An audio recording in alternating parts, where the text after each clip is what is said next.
હવે વાત કરીએ આપણે રાજકોટની તો ગુજરાત રાજ્યમાં ધોરણ 10 તેમજ ધોરણ 12નું અંગ્રેજી અને ગુજરાતી માધ્યમનું બોર્ડનું પહેલું પેપર વિદ્યાર્થીઓ દ્વારા આપવામાં આવ્યું હતું। ત્યારે રાજકોટમાં એક ધોરણ 10ની બોર્ડના પરીક્ષાર્થી દ્વારા રાજકોટ શહેરની ઉત્કર્ષ સ્કૂલ ઉપર ગંભીર આક્ષેપો કરવામાં આવ્યા હતા।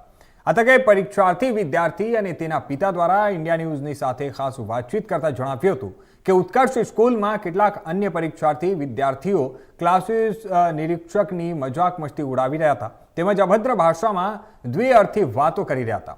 ત્યારે ઉત્કર્ષ સ્કૂલના પ્રિન્સિપાલ કે ક્લાસીસના નિરીક્ષક દ્વારા કોઈ પણ પગલાં લેવામાં આવ્યો ન હતો અને તેમજ નિરીક્ષક જાણે તે વિદ્યાર્થીઓએ ડરી ગયા હોય તેવી રીતે ક્લાસમાં ચૂપચાપ બેસી રહ્યા હતા, જેથી અમારા જેવા અન્ય પરીક્ષાર્થી વિદ્યાર્થીઓને ભારે હાલાકીનો સામનો કરવો પડ્યો હતો અને પેપરને અધૂરું છોડવાનો વારો આવ્યો હતો। સાથે જ ક્લાસના નિરીક્ષક દ્વારા પરીક્ષાર્થી વિદ્યાર્થીઓને આપવામાં આવેલા જે હોલ ટિકિટ છે તેમાં પણ સહી નહોતી કરવામાં આવી। ત્યારે જો આ બોર્ડના રિઝલ્ટ દરમિયાન ગુજરાતી માધ્યમનું પેપર દેવા છતાં પણ અમારા સંતાનોને પરીક્ષા નથી આપી તેવું કારણ બતાવી અને ફેલ કરવામાં આવશે તો આની પાછળ ઉત્કર્ષ સ્કૂલના પ્રિન્સિપાલ અને નિરીક્ષક જવાબદાર રહેશે, કારણ કે ઉત્કર્ષ સ્કૂલના ક્લાસીસના નિરીક્ષક દ્વારા જે હોલ ટિકિટમાં સહી કરવામાં આવે છે તેનો સીધો મતલબ એ થાય છે કે તે પરીક્ષાર્થી દ્વારા તે વિષયનું પેપર આપવામાં આવ્યું છે અને જો નિરીક્ષકની સહી ન હોય તો વિદ્યાર્થીએ તે વિષયનું પેપર નથી આપ્યું તે એનો મતલબ સાબિત થયું છે।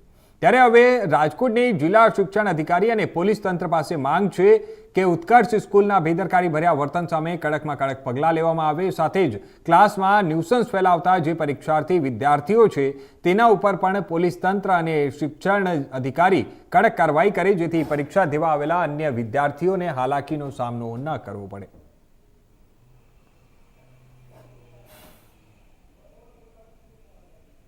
ગુજરાત રાજ્યમાં કહેવાય કે અંગ્રેજી માધ્યમ અને ગુજરાતી માધ્યમની બોર્ડની પરીક્ષાથી શરૂ થઈ જાય। પહેલું પેપર છે આ વિદ્યાર્થીઓ ગુજરાતી અને અંગ્રેજી માધ્યમવાળાઓને અંગ્રેજીનું જે પહેલું પેપર હતું ત્યારે રાજકોટમાં કહેવાય પણ વિદ્યાર્થીઓ હોશે આ પરીક્ષા જે દીધી હતી અને પહેલું પેપર પૂર્ણ કર્યું હતું, પણ ક્યાંક ને ક્યાંક રાજકોટની એક નામાંકિત સ્કૂલ છે ઉત્કર્ષ સ્કૂલ, તેનો મોટો છબરડો સામે આવ્યો છે, કહેવાય ગંભીર બેદરકારી સામે આવી છે। જે વિદ્યાર્થીઓ જોઈ રહ્યા છો કે જે વિદ્યાર્થી દ્વારા જે ઉત્કર્ષ સ્કૂલમાં તેમનું સેન્ટર આવ્યું હતું પરીક્ષાનું અને અમને એમને ઉત્કર્ષ સ્કૂલમાં પરીક્ષા દીધી હતી ત્યારે ક્યાંક કહેવાય કે વિદ્યાર્થીની જે સપ્લિમેન્ટરી આપી છે તેમાં કહેવાય કે જેના નિરીક્ષક છે તેમના દ્વારા કોઈ સિગ્નેચર કરવા નથી આવી, સાથે જ કહેવાય કે વિદ્યાર્થી દ્વારા ગંભીર આક્ષેપ લગાવવામાં આવ્યો છે સ્કૂલ પ્રશાસન ઉપર। ત્યારે આપણે સીધા વિદ્યાર્થી સાથે વાત કરીશું। બેટા, તમે સ્કૂલ પ્રશાસન ઉપર ગંભીર આક્ષેપ કરી રહ્યા છો, શું આક્ષેપ છે તમારા? તમે પેપર દેવા ગયા હતા, કઈ સ્કૂલ ક્યાં આવેલી છે અને શું છે વિવાદ હતો સમગ્ર? મારું નામ નૈતિક શાહ છે, હું ધોરણ 10માં અભ્યાસ કરું છું। તો મારો નંબર ઉત્કર્ષ સ્કૂલમાં આવ્યો હતો અને ત્યાં અમે જ્યારે ક્લાસમાં બેઠા ત્યારે આખા ક્લાસમાં ઘણો વાતો થતી, એના કારણે મારાથી પેપર લખાણું નહીં અને ડિસ્ટર્બન્સ ફૂલ હતું અને ટીચરને ખબર પડી તો પણ એક વાર ખાલી કહ્યું અને પછી એકે વખત કીધું નહીં અને નિરીક્ષણની સાઈન નથી કરી, આખા ક્લાસમાં નથી કરી, એટલે આ બેદરકારી છે ઉત્કર્ષ સ્કૂલની। તમે આ બાબતે કેટલા વિદ્યાર્થીઓ એવા હતા જેને આ ડિસ્ટર્બન્સ થતું હતું? સાથે સીસીટીવી કેમેરા ક્લાસરૂમમાં લાગેલા હતા? હા, સીસીટીવી લાગેલા હતા, આગળ લાગેલા હતા અને પાછળ લાગેલા, પણ ઘણા છોકરાઓને હતો પ્રશ્ન એવો। કહેવાય કે વાતો શું વિદ્યાર્થીઓ શું બીજા વાતો કરતા હતા, કઈ ચોરી કરતા હતા પેપરની કે કઈ આપલે કરતા હતા, એવું કઈ થતું હતું? ટીચરની મસ્તી ઉડાડતા હતા, હલકી વાતો કરતા હતા, પછી ખરાબ જે નજરથી મેડમને જોતા હતા એ પ્રમાણે। કોણ છે નિરીક્ષક? કોણ હતું આ સ્કૂલમાં તમારે નિરીક્ષક? તમને જેન્ટ્સ હતા, લેડીઝ હતા? શું શિક્ષકમાં કઈ તમને નામ ખબર છે? લેડીઝ હતા, નામ નથી ખબર। તમે વિદ્યાર્થીઓને રજૂઆત કરી હતી મેડમ અમને આલો તકલીફ પડે છે, આવી રીતે થાય છે? અમે પેપર લખતા હતા, આ ડ્યુટી છે જે સુપરવાઇઝર હોય એની છે, એટલે પછી અમે કીધું નહીં, પેપર લખતા હતા, એમને ડિસ્ટર્બન્સ ફૂલ હતું અને ટાઈમ ઓછો હતો એટલે જે વિદ્યાર્થી છે તેના પિતા આપણી સાથે વાત કરીશું સમગ્ર।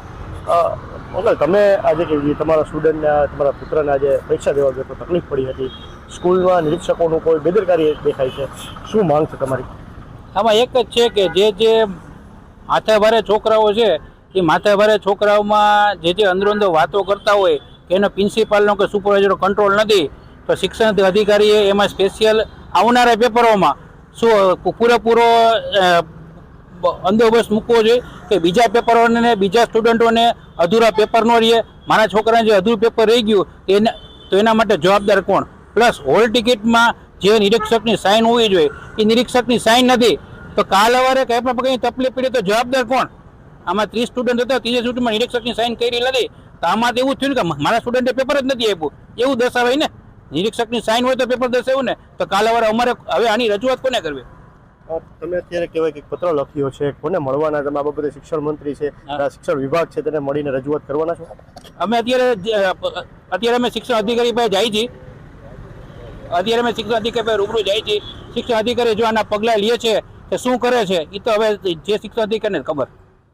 જો કઈ વિદ્યાર્થીને જે એક્ઝામ છે રિઝલ્ટ આવશે ત્યારે કઈ ક્ષતિ જણાશે તમને તો ન્યાયિક તપાસ કરવાની માંગ કરશો? પોલીસ કરશું. અમે છે ને આના વિરુદ્ધ અમે પોલીસ ફરિયાદ પણ કરશું. તો અત્યારે પણ પોલીસ ફરિયાદ કરશું કે આના જવાબદાર તંત્ર પ્રિન્સિપાલે કે નિરીક્ષકથી નહોતું પડતું તેને પ્રિન્સિપાલને કેમ જાણ ન કરી, ને પ્રિન્સિપાલથી ન પડ્યું તો નીચે પોલીસને કેમ જાણ કરી કે આવું વાતાવરણ છે. પોલીસને જાણ કરી હોત તો આવું ન થાત. તો પ્રિન્સિપાલ નિરીક્ષક બીતા હતા જે માથાભારે છોકરાઓ હતી. ધન્યવાદ. તો હતા ધોરણ 10ના જે પરીક્ષા દેવા ગયેલ વિદ્યાર્થી અને તેના પિતા દ્વારા ઇન્ડિયા ન્યૂઝ સાથે ખાસ વાતચીત કરતા જણાવ્યું છે કે જે રીતે આ જે ઉત્કર્ષ સ્કૂલ છે તેમાં કોઈ નિરીક્ષક હતા કે પ્રિન્સિપલ હતો તેનો કોઈનો વગ નહોતો ચાલતો. વિદ્યાર્થીઓ મન ફાવે તેવું વર્તન કરી રહ્યા હતા. અન્ય જે વિદ્યાર્થીઓ આવેલા હોય, પરીક્ષાર્થી આવેલા હોય, તેને ક્યાંક ને ક્યાંક આ બાબતે ડિસ્ટર્બ થયું હતું. ત્યારે હાલ નિરીક્ષકની જે કહેવાય કે હોલ ટિકિટ જે આપવામાં આવે છે વિદ્યાર્થીઓને તેનેમાં પણ સાઇન નથી કરવામાં આવી. જો આવનારા દિવસોમાં આ જે વિદ્યાર્થીઓ પરીક્ષા આપવા તેની સાથે કોઈ ક્ષતિ જણાય, પેપરમાં રિઝલ્ટમાં ક્ષતિ આવે તો તે બાબતે અત્યારે જે વિદ્યાર્થીઓ વાલીઓ છે તે વાંક કરી રહ્યા છે. કારણ આ બાબતે